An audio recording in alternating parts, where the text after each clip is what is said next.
오늘은 성막 두 번째 시간입니다.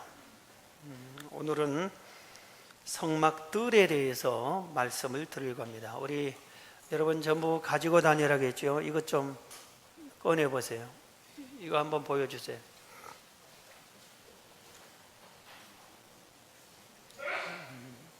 자, 우리 성막을 한번 다시 살피면은 오늘은 하나님께서 모세에게 이렇게 성막을 만들어라. 내 집, 내가 거할, 내가 너희들을 만나기 위해서 이 성막을 만들어라 했습니다. 자, 보여주세요. 그런데 이 성막을 만드는데 오늘 네 가지를 말씀을 드릴 겁니다. 먼저 이렇게 보면 성막에 울타리가 있지요. 울타리. 그래서 이 울타리를 우리가 배우게 되고, 그 다음에 이 울타리에 이 동쪽에 입구가 있어요. 거기에 문이 있습니다.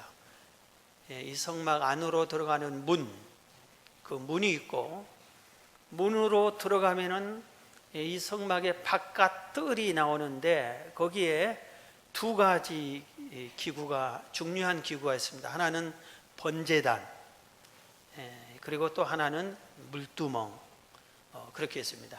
그 안에는 이제 다시 천막을 쳐서 성소와 지성소가 있어요. 그래서 오늘 울타리와 문과 이 뜰에 있는 이 두 가지 번제단과 물두멍이 과연 무엇을 하는 것이고 무엇을 의미하는가를 우리가 배우면은 오늘날 우리 신앙생활하는 데 있어서 아주 유익하고 큰 은혜를 받을 수가 있습니다. 자, 됐습니다. 자, 오늘 이 제목을 은혜의 동산 성막들이라고 그랬어요. 왜냐하면은 이 성막을 알아갈수록, 성막을 볼수록 하나님의 은혜가 너무 크구나 하는 것을 깨달았습니다. 그래서 이 성막을 은혜의 집, 은혜의 동산이다, 이렇게 표현할 수 있다고 생각을 합니다. 자, 먼저 성막 울타리를 말씀을 드리려고 합니다. 이 울타리는 이 성막을 이렇게, 우리나라 말로 하면 담벼락이죠. 집이 있으면 집 담벼락을 딱 이렇게 세우는 것과 똑같은 것입니다. 그런데 거기 오늘 본문 9절을 보면은 너는 성막의 뜰을 만들지니 남쪽을 향하여 뜰 남쪽에 너비가 100규빗의 세마포 휘장을 쳐서 그 한쪽을 당하게 할지니 그 기둥이 스물이며 그랬어요. 그러니까 이 울타리를 이렇게 만드는데 남쪽에 기둥을, 울타리 기둥을 20개를 만들라 했네요. 그렇게 남쪽에 이렇게 했으면은 북쪽에도 똑같이 20개의 기둥을, 울타리 기둥을 세웁니다. 그 다음에 동쪽과 서쪽도, 이 동쪽과 서쪽은 10개씩 기둥을 세웁니다. 왜냐하면 이 길이가 반밖에 되지 않기 때문에 10개씩을 세웁니다.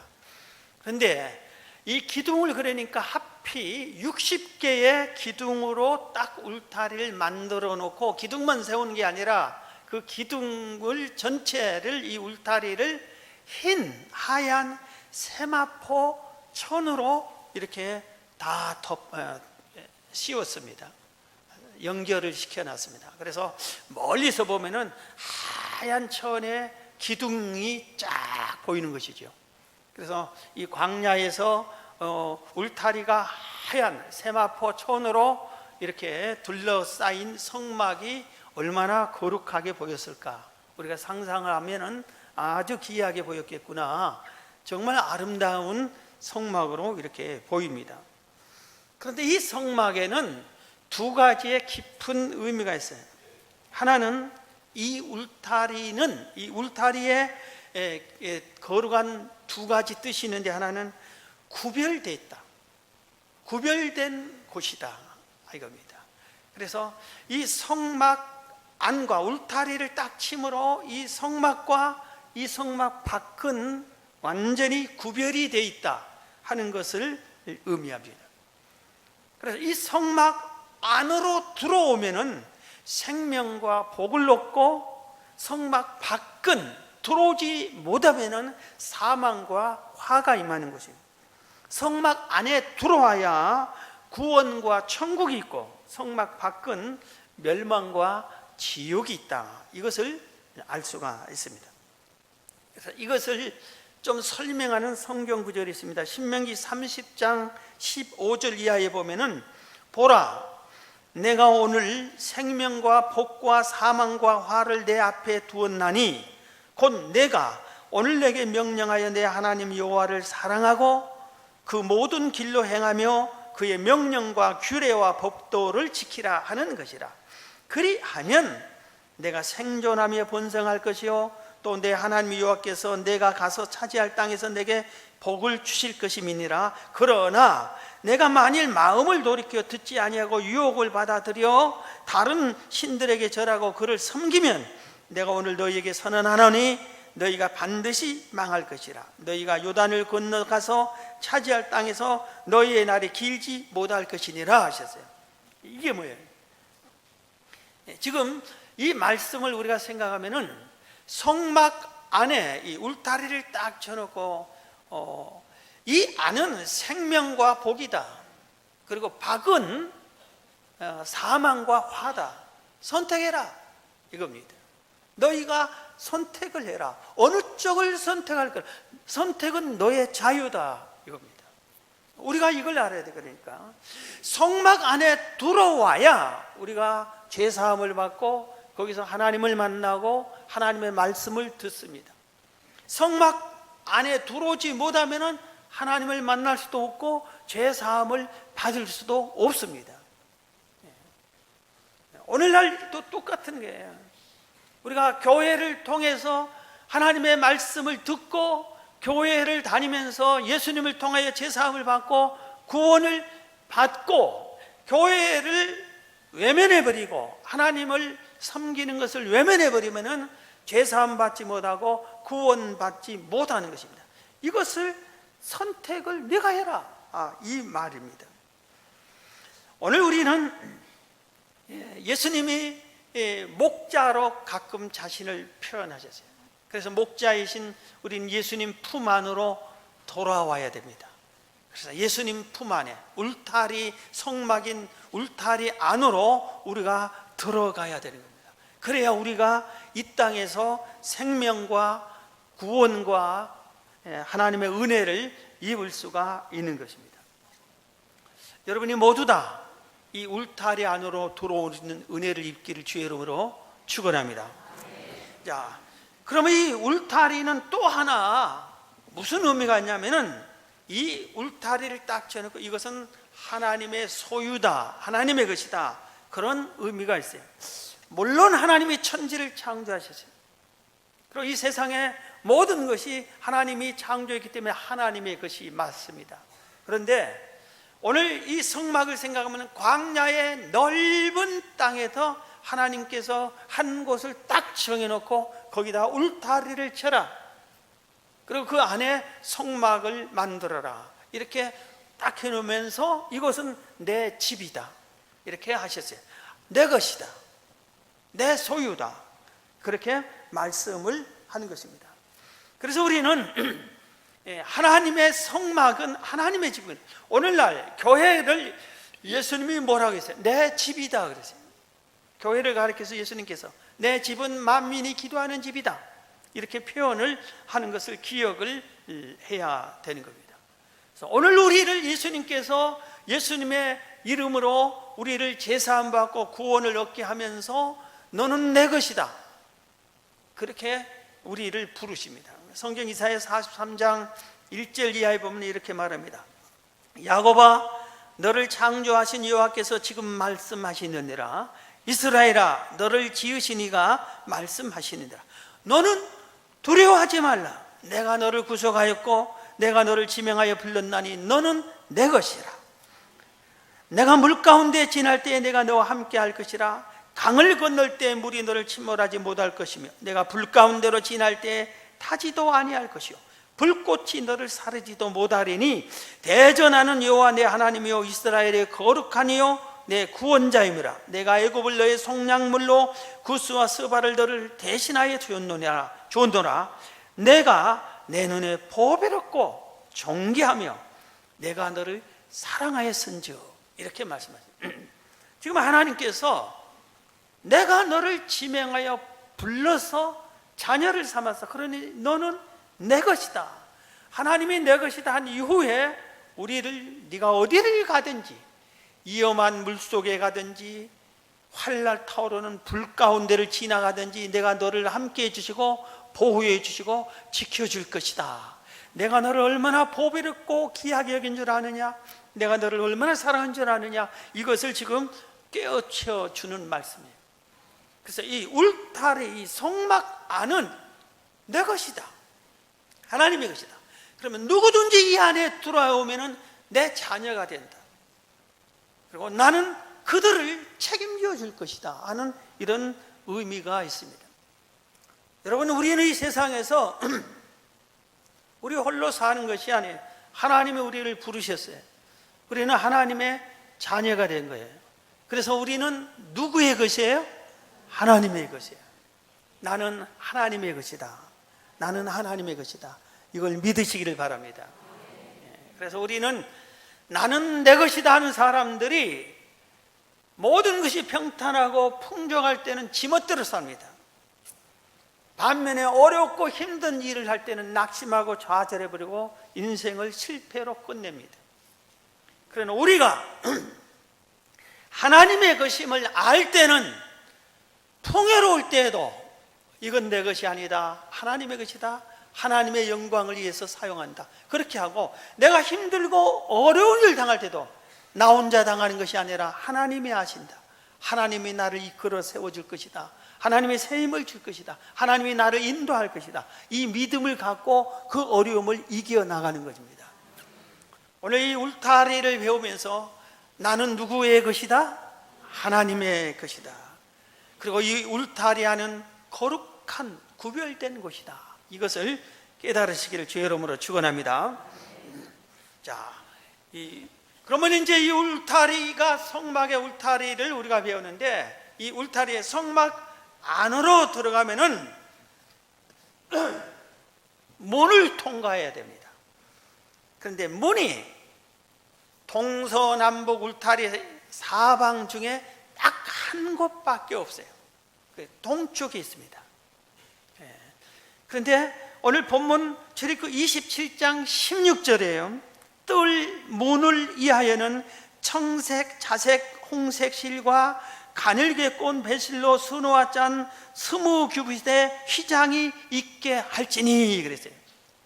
뜰 문, 여기 성막 문, 거기 문을 위해서는 청색, 자색, 홍색 실과 가늘게 꼰 배실을 수놓아서 만들어진 휘장으로 만들어라, 이렇게 말하고 있습니다.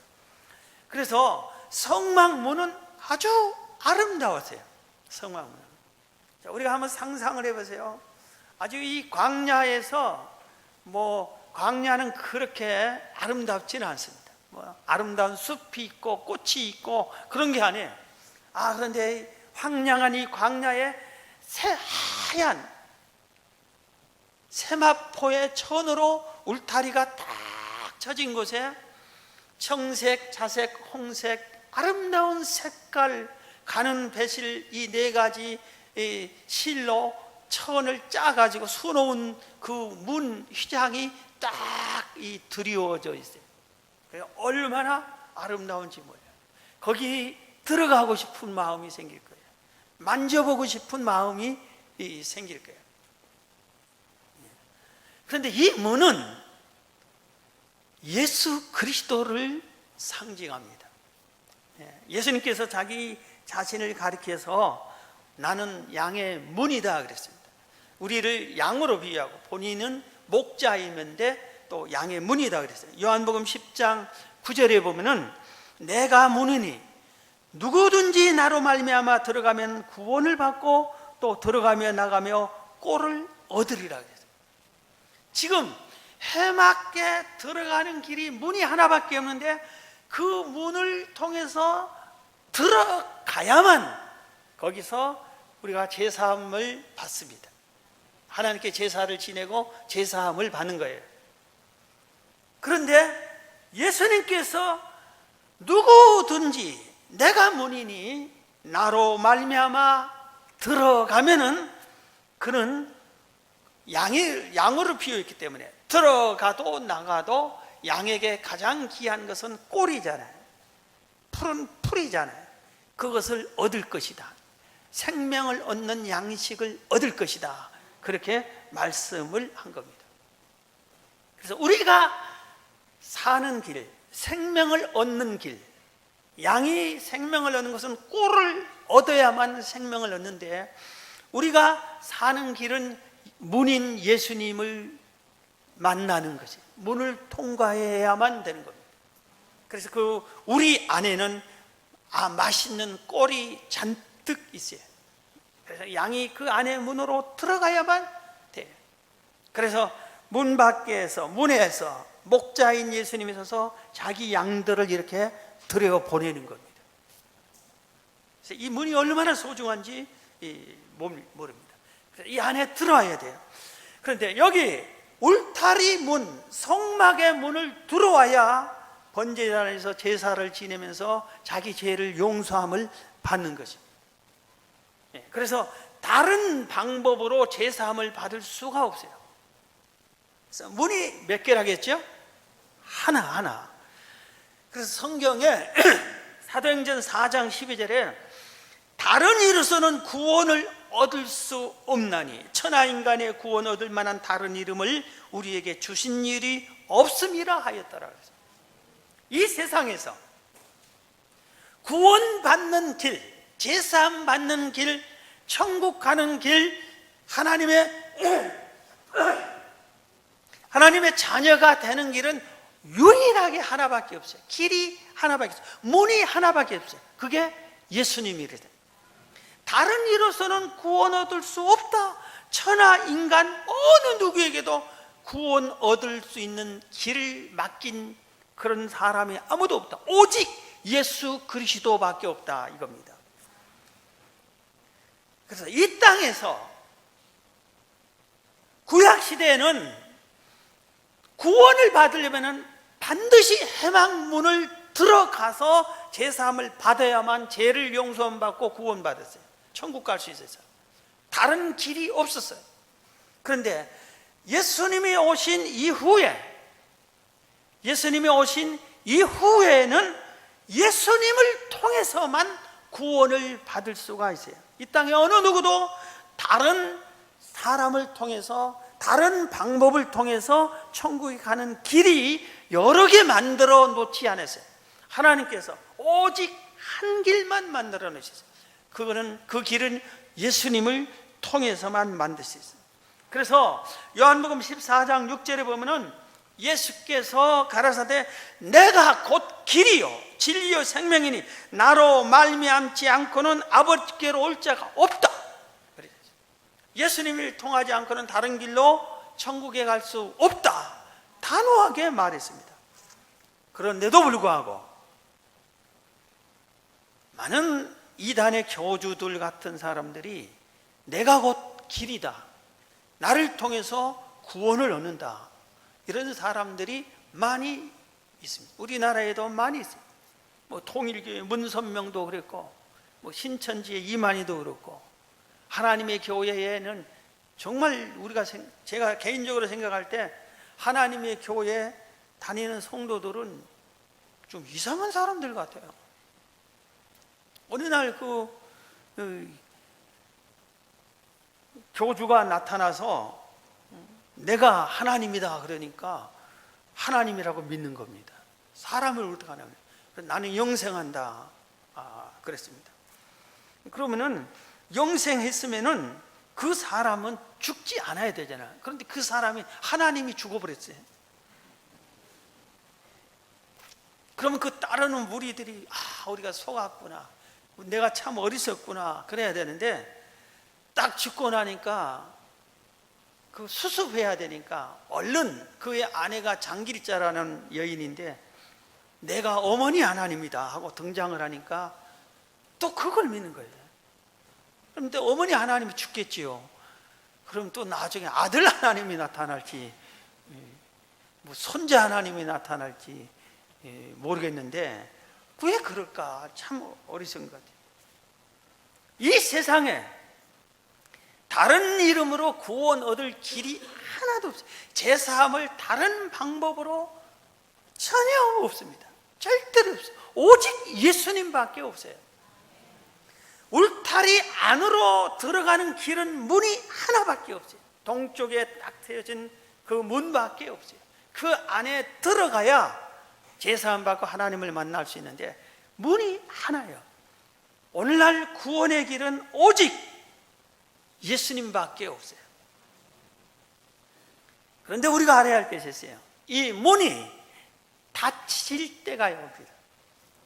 닫히기 전에 우리는 내가 사랑하는 불신 가족, 불신 친구, 예수를 믿지 않고 천국이 없다고 하고 하나님이 있기는 뭐가 있냐고 하는 이런 이웃들에게 이 문이 닫히기 전에 구원을 시켜야 되는 겁니다.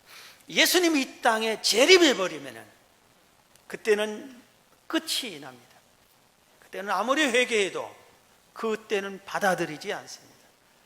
그래서 우리가 문이 열려있는 기간 동안에 이렇게 복음을 전해야 됩니다. 복음을 전하는 방법도 말세가 되면 점점 어렵고 핍박이 심해지게 되죠.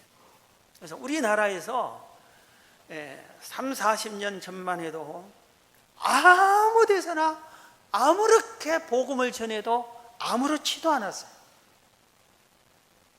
근데 요새는 여러분 어떻습니까? 아파트에 가서 전도하면은 어떻게 합니까? 그 집에서 우리 집에 엉뚱한 사람이 와서 전도를 하고 있습니다 하고 신고하면은 파출소에 가서 벌금 내야 됩니다. 벌금 내야 돼요. 노원역에서 우리가 매주 전도를 하는데 전도를 할 때 길을 막아놓고 예수 믿으세요 하고 막 전도하면은 그 사람이 신고를 하면은 벌금 내야 됩니다. 그러니까 전도를 해도 그 사람이 싫어하면은 하지 말라 이거예요. 그래서 우리는 이렇게 하는데 벌금 내기 하려면 지혜롭게 해야 된다 이거예요. 지혜롭게. 우리는 전해야 되고. 종교에 왜 내 양심의 자유를 가로막냐? 내 마음인데 나를 왜 괴롭히냐? 예수 믿게 괴롭히지 말라. 이럽니다. 이게 한 20년 전에 제가 학생들 데리고 일본 단기 선교를 갔더니 일본에서는 그렇게 하면 안 된대. 일본 목사님이 무슨 식이냐 하고 우리는 한국식으로 하겠다고 막 가서 아무에게나 가서 막 복음을 전했는데 다 같이 파출소로 많이 갔습니다. 근데 뭐 하나님의 은혜로 어떻든 간에 그냥 나중에 풀려나기는 했지만 두 번 다시 그렇지 하죠. 그래서 일본에 디즈니랜드라고 아주 우리 에버랜드 같은 그런 관광지 있어요. 그 앞에서 우리 청년들이 찬양 전도를 20명이 막 똑같은 티셔츠 예수 천당, 쉽게 말하면 예수 믿고 저는 하나님은 당신의 사람이다 그걸 입고 일본 말로 쓴 티를 입고 막 찬양 전도하는데 못하게. 그래서 이제 우리가 거기 전도만 하는 게 아니라 디즈니랜드 구경도 하자고 입장하니까 입장 안 된대. 똑같은 옷을 입고 무슨 소리나 우리. 그래가지고 우리가 들어가는 것은 이겼습니다. 그래서 또 들어갔어요. 그래서 몇 사람은 티를 바꿔 입고 또 그대로 입고. 시대가 갈수록 전도를 못하게 할 때, 그러기 전에 우리가 열심히 전도해야 돼요. 문이 열릴 때 닫기 전에 전도를 열심히 하시기를 주의 이름으로 축원합니다. 자, 그 다음에 문을 열고 들어갔어요. 울타리 안에 들어가니까 첫 번째 뜰 안에 두 개의 성막에 기한 기구가 있는데 하나가 번제단이 있습니다. 앞에 딱 들어가면 번제단이 있어요.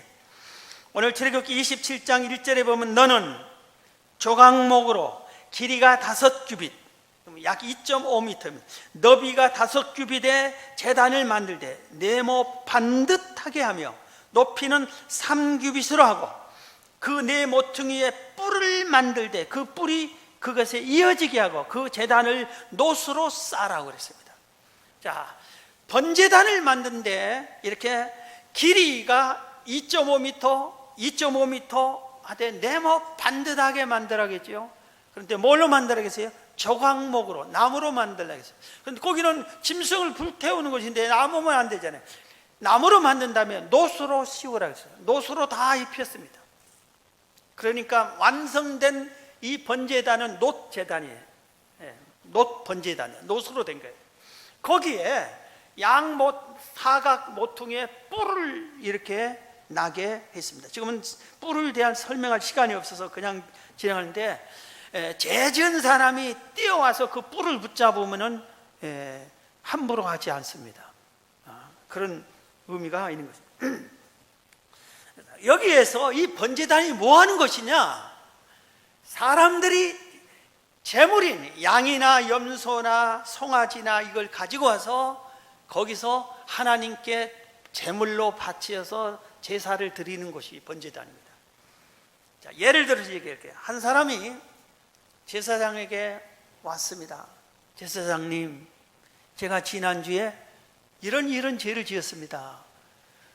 그래서 죄를 용서함 받고 싶습니다. 그리고 제사장이 그러면은 하나님이 정해준 제사함을 받는 제사를 지내자. 그러니 하나님이 또 정해진 제물을 가지고 오너라. 하나님이 정해진 제물을 가져올 때는 흠없는 것으로 가져오라. 어떨 때는 흠없는 수컷으로 가져오너라. 딱 규정이 정해졌어요. 그래서 눈먼 것이나 다리가 전 것이나 더러운 것은 안 됩니다. 깨끗한 흠없는 아주 좋은 그 양이나 염소나 송아지를 이렇게 가져오는 거예요. 제사장님, 이 제물을 가져왔습니다. 들어오라고.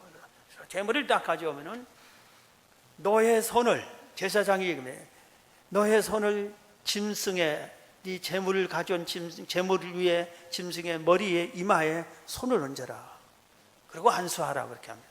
그러면은 내가 이 짐승의 이마에 손을 딱 얹으면은 내 죄가, 지난주에 지었던 내 더러운 죄가 이 양에게 딱 전가가 됩니다. 일이 옮겨가는 겁니다.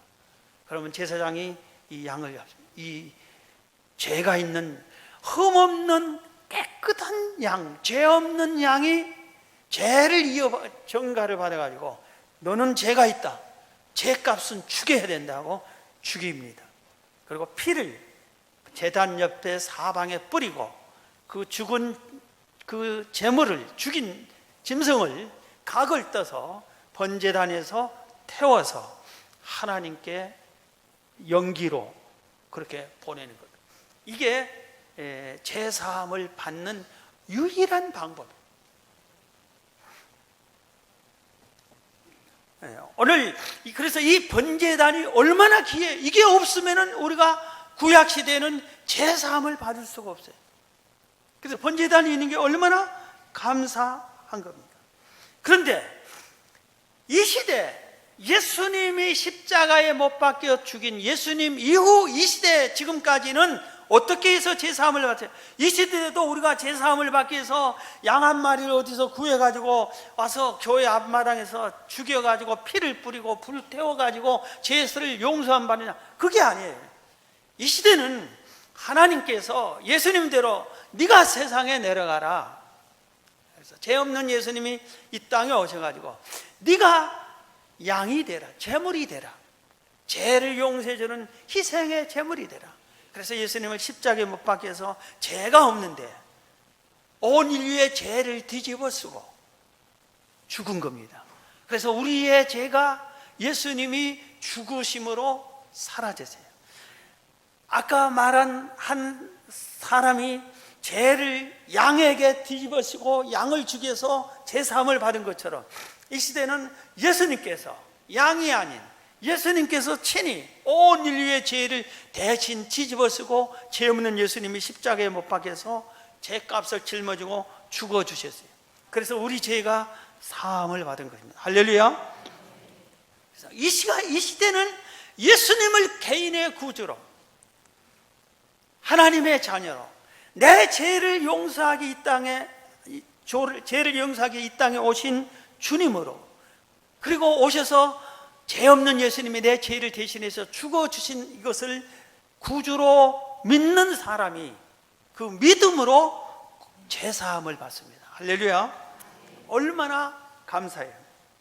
로마서 3장 23절 25절에 이렇게 말씀하셨어요. 모든 사람이 죄를 범하였으며 하나님의 영광에 이르지 못하더니 그리스도 예수 안에 있는 속량으로 말미암아, 예수님이 십자가에 못 박혀 죽으심으로 말미암아 하나님의 은혜로 값없이 의롭다 하심을 얻은 자 되었느니라.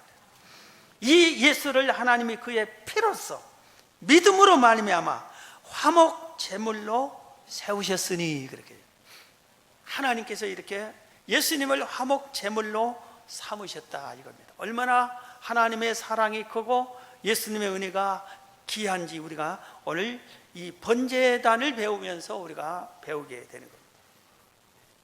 번제단은 감사의 제단이에요. 너무나 은혜가 충만해요. 그래서 여러분, 이 예수님께 감사하는 여러분 되기를 주 여러분으로 축원합니다. 만약에 예수님이 없었더라면 우리가 제사함 받기에 무척 여러분, 일주일에 매주마다 제사 있잖아요. 매주마다 소 한 마리씩 가져와야 되잖아요. 양 한 마리씩 가져오라 해도 그것도 좋은 깨끗한 양을 찾기도 쉽지 않았을 텐데 얼마나 힘들었겠어요.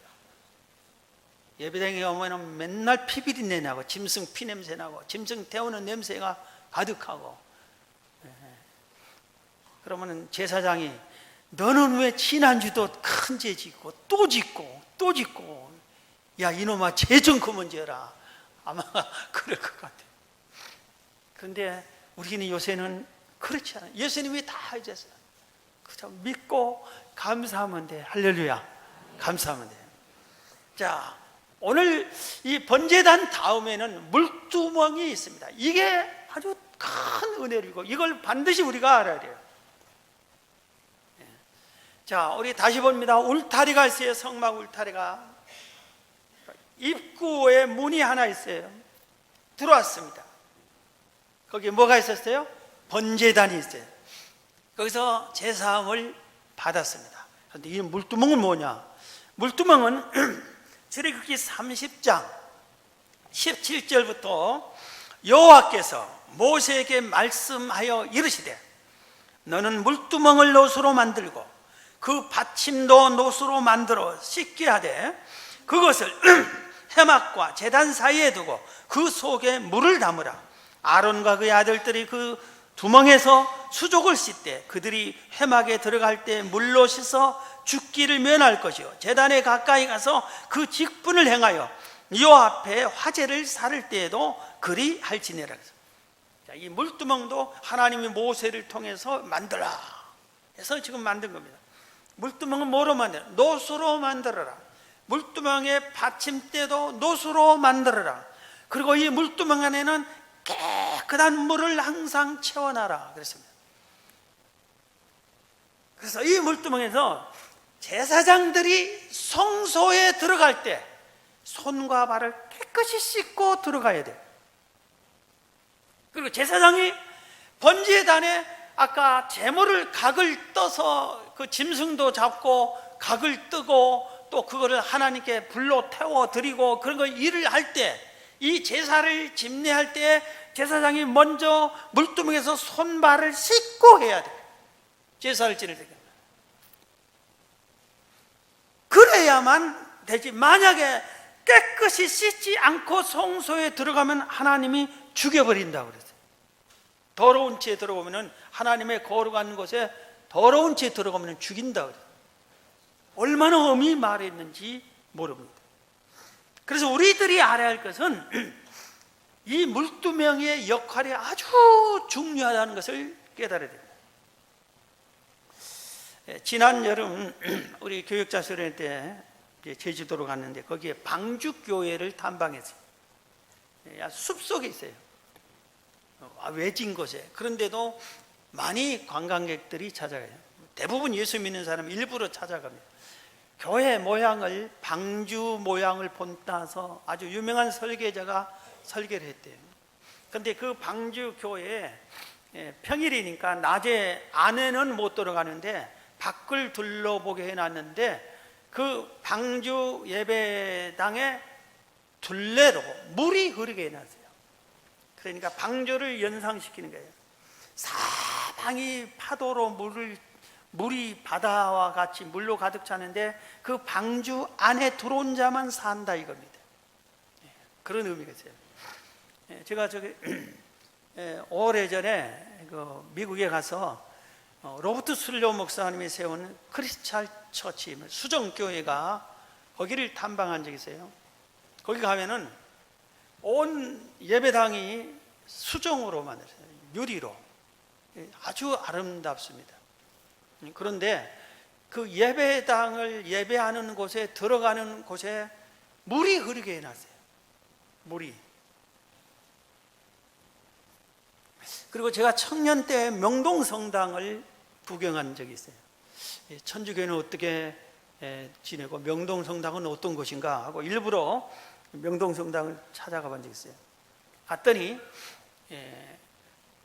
양옆으로 문이 열려 있어요. 본당에 들어가게끔 해놨어요. 근데 들어온 곳에 이 물두멍을 상징하는 물 받침대가 있어요. 대야 같은 곳에. 거기에서 나는 이제 구경하니까 두리번 거리는데 어떤 사람이 딱 들어오더라고요. 그래서 어떻게 하냐 하고 봤더니 그 물두멍 같은 거기에 물이 있는 곳에서 물을 찍어서 송어를 딱 긋고 앞에 나와서 의자에서 기도하더라고요. 그게 물두멍을 상징합니다. 그래서 물로 씻고 한다 이겁니다. 자, 여기 보세요. 번제를 드린 번제단에서 제사를 드리면서 제사함을 받았어요. 그럼 이 사람이 죄를 또 짓습니까? 안 짓습니까? 죄를 또 짓잖아요.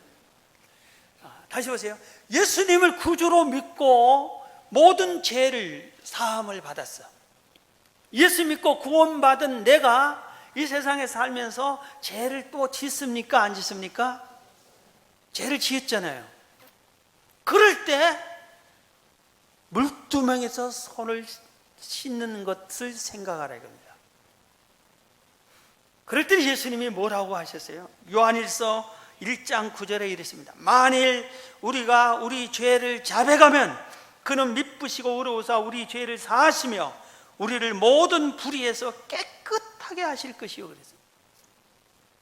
예수님을 믿고 제사함을 받고 원죄까지 용서함을 받았지만 또 죄를 지었을 때는 그때마다 우리가 날마다 몸을 씻고 손을 씻는 것처럼 죄를 지을 때마다 더러워질 때마다 회개하라요. 미쁘시고 의로우신 예수님께 죄를 자백하고 회개해서 용서함을 받으라 이겁니다.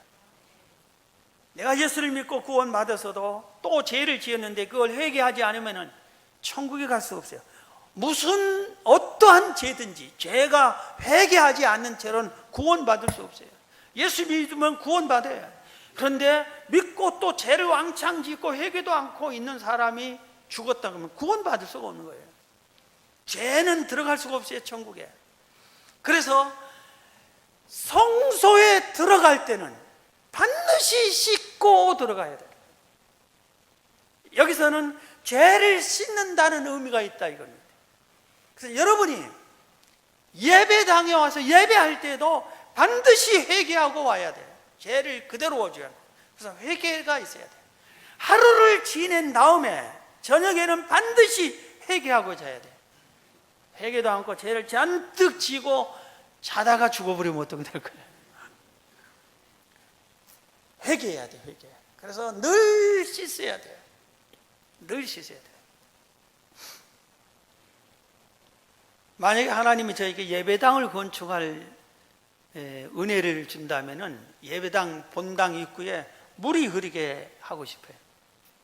그래서 들어오는 사람이 아니 여기 물이 흘러 입구에 그러면은 물두멍을 설명해 주는 거예요.